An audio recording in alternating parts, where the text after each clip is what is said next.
Hello and welcome to Marginal Support, where support is anything but marginal. I'm your host, Andre Lindy, and today I have the pleasure of having Elsa on my show. She did something that not a lot of people did, which was reach out and say, hey, if you're looking for a guest to come on, I'd love to come on. So here she is now. So, Elsa, thank you for coming on the show. Thank you so much for inviting me, or better, to have me. So, can you just tell us a little about yourself, who you are, what you Sure, do in the support world? sure. So I am Elsa Tranquillo. I'm Italian and I relocated to the Netherlands a few years ago for work. And what is interesting is that I didn't immediately start working in support. I have hybrid background working in project management, research, then consultancy. And then when I arrived in the Netherlands, I mainly started my role in support and then success. So basically, I have this hybrid background with both support and success, both working with the B2B, B2C in tech industry, then moving toward the logistic industry.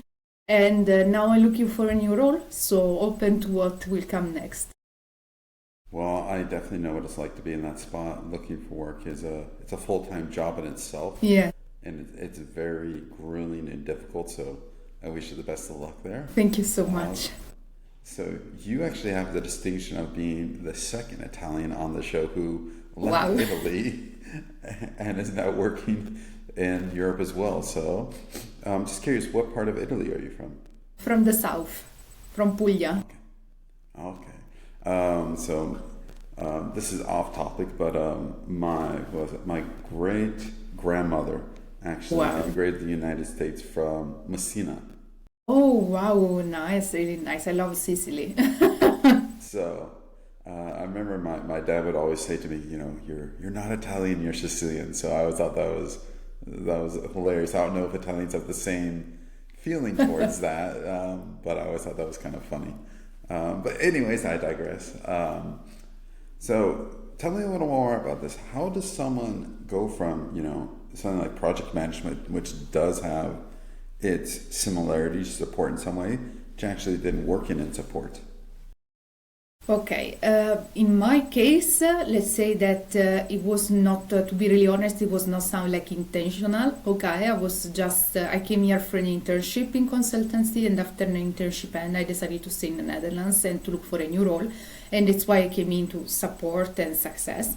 What helped me to succeed, not only to secure the job, but also actually doing the job, let's say, was the capability, to have like multidisciplinary background. When working in consultancy, but also when managing project, you need to have a good time management skill, which is something very important, both support and success. And then also this like kind of helicopter view, in the sense that you need to focus on multiple things. For instance, I remember that when I was on project management or so writing project for grant, we were supposed to have this kind of skill because when we were applying for funds, donors were requesting us to add also, in the application, what if something goes wrong? What could you do? How can you prevent something to go wrong? It was like the SDGs, momentum. So, they were asking us how the goal that your project will potentially reach are connected to the SDGs.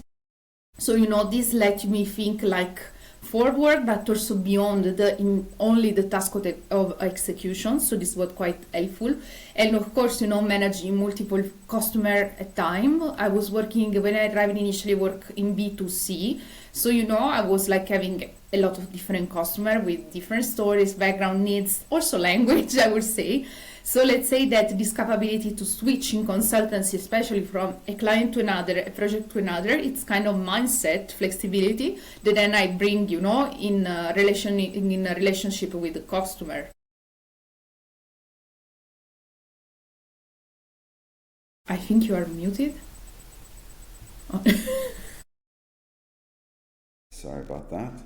What it's would you say okay. is one of the biggest challenges going from B2C and then going from B2B? Because they're two different styles of customer. It's still support, but what would you say are some of the biggest challenges of that? I would say the fact that it's both pros and cons. The fact that you can build a relationship with the customer, because when you have a new customer, let's say you can start from scratch, but when you have an ongoing customer and the customer on the other side is always the same person, or even if they change generally they communicate between each other, so they remember all the positive but also negative thing, and if trust is eroded, then you have to work extra hard to regain again. Instead, when you have a new customer, you can start again from scratch, and build a relationship. And maybe you will never see again that customer or not. But yeah, so I would say this is the main obstacle, but maybe also positive, let's say. For B2B, I'd have to say, in my experience, the questions they ask are usually a little different. At least in my experience for B2B, let's say for SaaS, it's why isn't the program working correctly? I've never done B2C, so can you educate some people here? What are some of the greater challenges working B2C when someone has only worked B2B? Okay, I would say maybe like more about, in my case, it was more about like development at professional level. Because of course the majority of my task related were focused on client, but also I had the possibility to do other things like translating a user manual, because I was working with attached products, so from English to Italian, Italian to English, train new colleagues, also like do some kind of coaching with them, or like get individual training, or also onboarding, new colleagues, or both inside my team, both from other department. So, then I was getting to handle the more escalated cases because there was more structure, so there was a BPO team, and then, there was no need for me to do like routine call, just handle the most difficult cases. While when I was in B2B, it was a bit more structure, let's say. So of course there was still the space for professional development, acquiring new skill and so on. But let's say that it was more structured, and I also had kind of bit like more limit, because in B2C, sorry, I was used to a bit manage everything and have a bit more authority. So, go to that team, ask to do this, and then go to another team and so on. Instead, in B2B, since there was more structure, I could reach other colleagues, but did not have that power or influence to ask them to do certain type of things and so on. Or maybe there was an escalation, So for instance, you cannot reach directly that team leader or whatever, but first you need to ask to your team leader if you can contact that person. Which for me, for the way I'm used to work, was in the beginning something new. Then I get used to, and it's a procedure like another, but I think it also may slow down a bit, honestly, the work. Maybe because in B2C we are more I would say reactive, so then we need to deliver the product, and no matter what, we need to get it. But B2B is slightly different, I would say. Yeah, I mean, it sounds like B2C, you're kind of just running around crazy. Who's the next person I can talk to? How do I resolve this really quick? Sounds a little more like firefighting, where B2B, you can slow down and breathe a little. I mean, B2B can also be pretty crazy if there's an incident going on. Going back to something you said earlier, I'm curious, what's your experience being someone who has to support in multi-languages? Because I would have to say, on the state side, maybe you have someone who's mostly doing support in English, maybe English and Spanish. But in Europe, where there's many languages, how difficult is that to know, I have to talk to this person in English, or I have to talk to this person in Italian? Okay, it's quite funny, because basically in my case, we were dividing, mainly the case according to nationality. So I was covering Italian market and English market. So with Italian, it was quite easy, because generally people located into Italy, they speak Italian. But for the other markets, was a bit more tricky, because, we take for granted that everyone speaks English, but it's not the same level of percentage. Like here in the Netherlands, everyone seems native, but for other countries, you cannot take it for granted. So let's say that the main language was English. I knew some basic of French and Spanish, not too fluent. So for instance, we're able also to explain briefly the reason for the call, or like assist if was something simple, if not to explaining that language that I was sending like email. Some colleagues were also saying like, look, I'm reading a script because then we were helping each other, so we created some script in own language. So they were saying, look, I'm reading a script, so I cannot answer your question, but I will try to do my best to read it and pronounce it correctly in your language so you understand why I'm calling, who am I, and that in case we can follow up through email. But yes, of course, it was a bit tricky because then, in the office, like, okay, maybe with the customer you switch Italian English. In the office, we were here also some Dutch, and maybe you have a colleague into Italian, then someone come ask you into English. Then, you switch, you start talking among yourself in different, like you go to the English speaker speaking to Italian, and to the one next to you that speaks Italian, maybe you're used to speak English, that you start speaking English even if you're native in Italian. Then it's a bit funny, but I guess it's kind of mindset that you acquire, and yeah, it's just like it. Did you ever have an experience where maybe someone didn't think you spoke Italian and then you start speaking and they look at you like, oh, you've been understanding me the whole time? What have I been saying to you then? Yeah, okay, not really. Like at times I was like speaking to Italian and they think that I was kind of reading a script or whatever. I was not native, so they were trying to speak English with me. So I say, if you want, we can continue into Italian. And then they were, okay. Sometimes, let's say, it was more funny because like at times they expect you to hang up, and while I was on the call at times I was also taking notes, so there may be 1-2 second delay after the conversation is closed, then I hang up. So some people don't do manually, so they keep on talking about their own things while you're there almost to hang up. Like once it was funny because this guy, there was this guys that say that he was happy with the service and like they're Italian, they're not Italian, but in the end they're nice and I'm happy with the service. So I was okay, I was not supposed to hear that, but at least we are an happy client. So yeah. Oh, I can only imagine having to do this. It seems like there'd be lots of funny incidents that could happen with these two languages going on. Yeah. I want to go back to some of your experience, and you said something that I think is very important in support is that time management.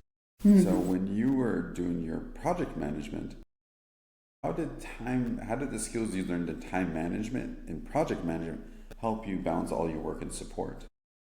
Okay, that's an interesting question. So of course, project management is different because when you write the project, when you implement the project, you kind of set some, we call it milestone, like some checkpoints, let's say. So once you reach it, or in case if you miss it, you know a bit where you are orienting yourself.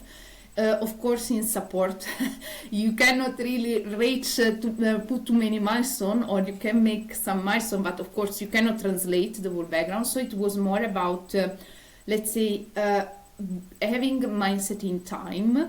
So for instance, thinking if I have to schedule a callback, thinking, okay, the product has to reach the client and it takes maximum 5 days. Then how many days the client needs to test the product because maybe cannot do the day after. And then, also being proactive in asking the customer, and based on that, you schedule a suitable day for callback, or maybe if you need to, make passage with other colleagues, for instance, from other team, okay, this product has to come back and it takes 5 days. Then repair, how many days you need to actually repair the product, test it, blah, blah, blah. So you can also say to the customer, okay, more or less you will receive back after 30 days, So in this sense, it's good because it gives you an idea. Of course, when it's logistic involved, there is always percentage of delay or something not going well. A strike, or customer missing the delivery or whatever. But I always say that if someone is organized, it's possible then to manage the exception that generally happen. But if you're not organized and an exception come in, then it's more difficult to proceed with your work. It sounds like one of the things you're talking about here is saying that's difficult for some people in the sport world, and that's managing expectations. Mm-hmm. Because clients can be very pushy and say, I want it now. Why isn't this ready yet? But if you have these good time management skills and you know how to adjust for these unexpected delays, it can help you manage both the internal expectation and external expectation. Has that been your experience with your skills, that you've been able to kind of manage both sides? Yeah, let's say that there are some trick that maybe you know, like for instance, if you know that the delivery may take up to 5 days, sometimes you say to the customer, it will arrive after 7 days, just to be, or for instance, it's also part of the job educating the customer, explaining how the service work.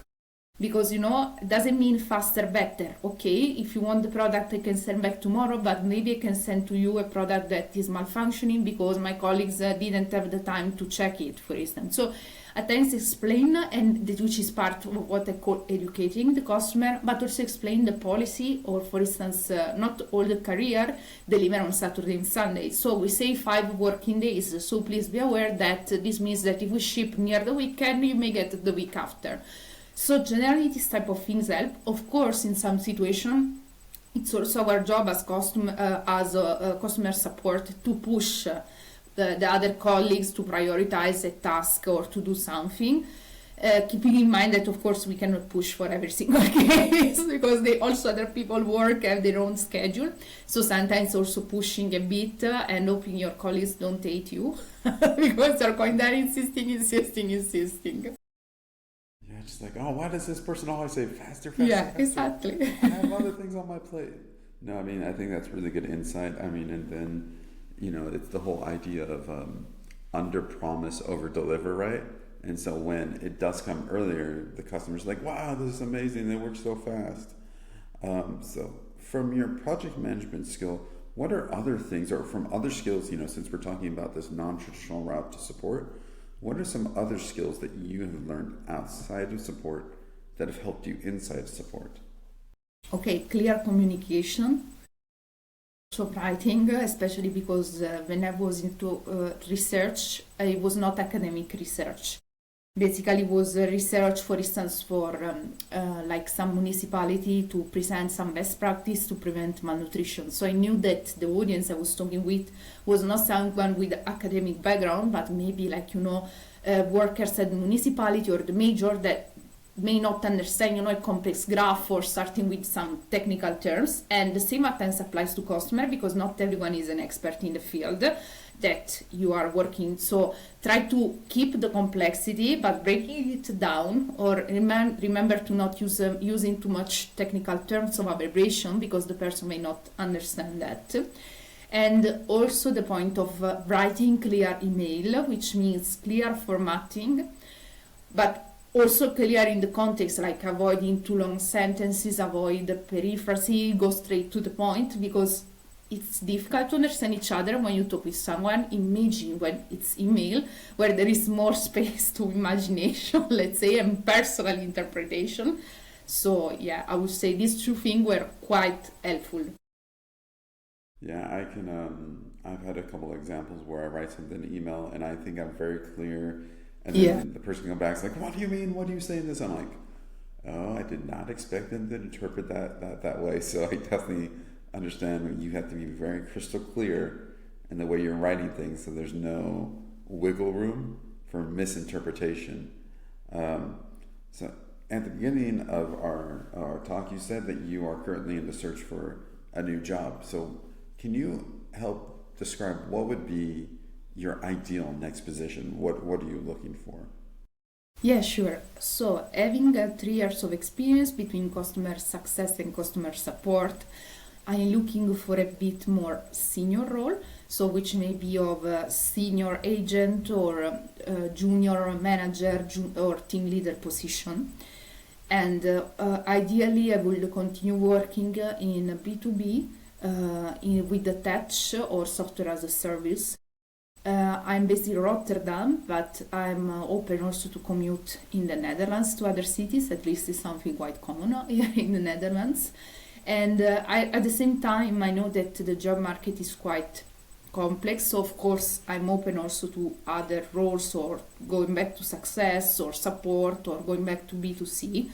Because I think it's also important to be open to what life brings to you. Everything is an opportunity to learn, especially in this job where there is always something new. I think that's a good mindset to always be open. Are there specific areas that you are really drawn to right now? Is there because when we say SaaS, that's a very broad topic, right? Is there Yeah. is there a very kind of style technology or style company that really has you interested right now? Yeah, there are some companies I have an interest with some like we are in contact, but again, I think it's not the best moment because I understand there is a lot of uncertainty at economic level due to the current market situation. At times they have job openings, they don't match what you're looking for. So, that's why I was saying it's always good to be open. Now, what takes my interest is tech because having worked with the drones and with the photography equipment, first I have some kind of experience with the troubleshooting and this type of things, so it may be a bit easier, and also because tech always evolves, so there is always something new. And while doing that work, I learn a lot also, about technology per se, because I need to understand how hardware works, how software works, in order, then to guide the customer. So that's why I have interest in that. But like my last position was in C logistics, so I did not know anything about logistics, and then I was, oh wow, that's quite interesting as well. So that's why I say let's keep it open. So at my current job right now, we use a DJI Mini Pro 3. Wow. And I personally think that's amazing. It is tons of fun.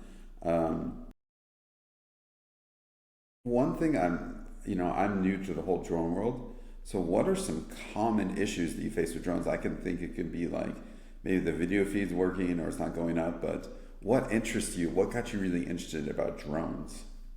Okay, so about drones, of course, the fact that you can both work and entertain yourself, because some people use this work for like photography, make photo, video during the marriage, or I don't know, for filming and so on. Of course, there are different set of products, but the fact that this product may be accessible based on price range, and that you can use also just for yourself to entertain or to develop your own passion and hobby.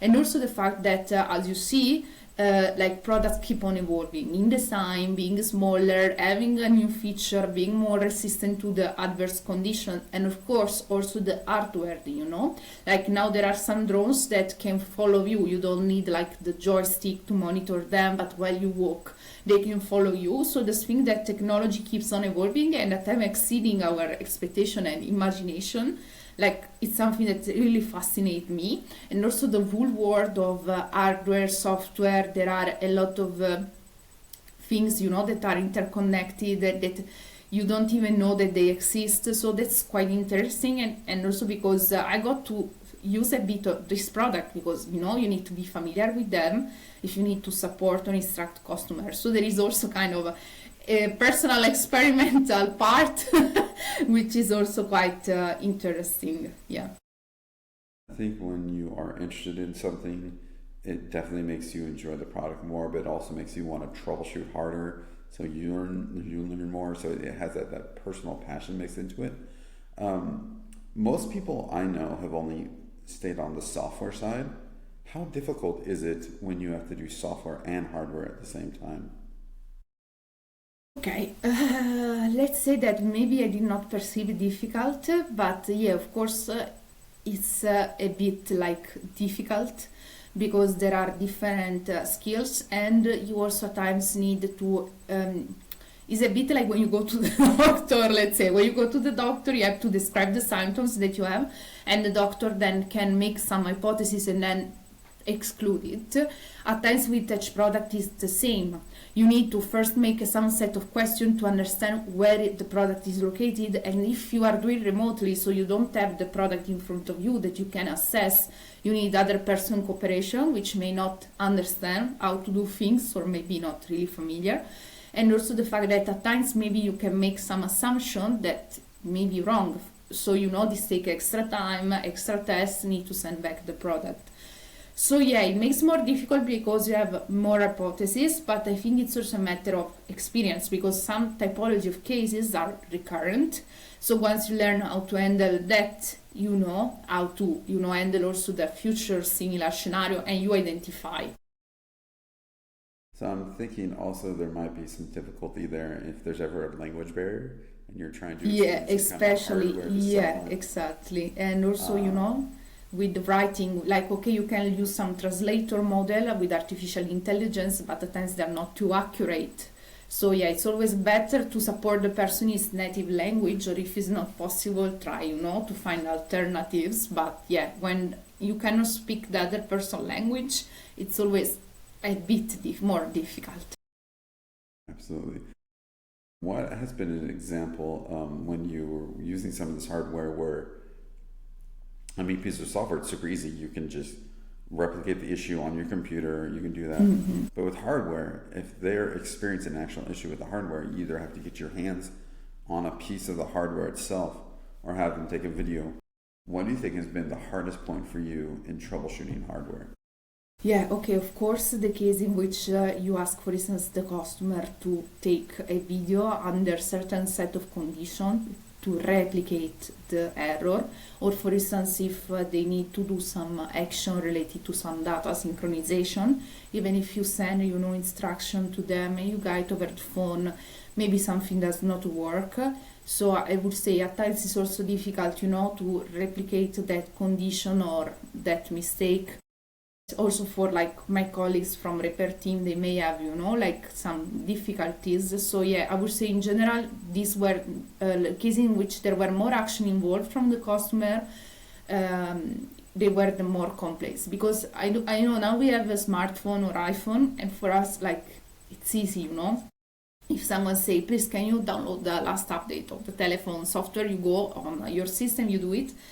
But for some people it's not so easy, so even a simple things become, a big obstacle, let's say. Like turn on the Bluetooth on your telephone, not everyone is comfortable doing that, and the same is for drones or whatever. I remember back when I first started support, this was a very long time ago, we had to do everything through phone support, even for software. And you would have to say, okay, click your start button. And this is, and then people will be moving, where's the start button? And you'd have to say, okay, look down here in the corner of your screen. Do you see something green right there? No? Okay, tell me what you do see right there. So I think that has to be something very similar with hardware. Yeah.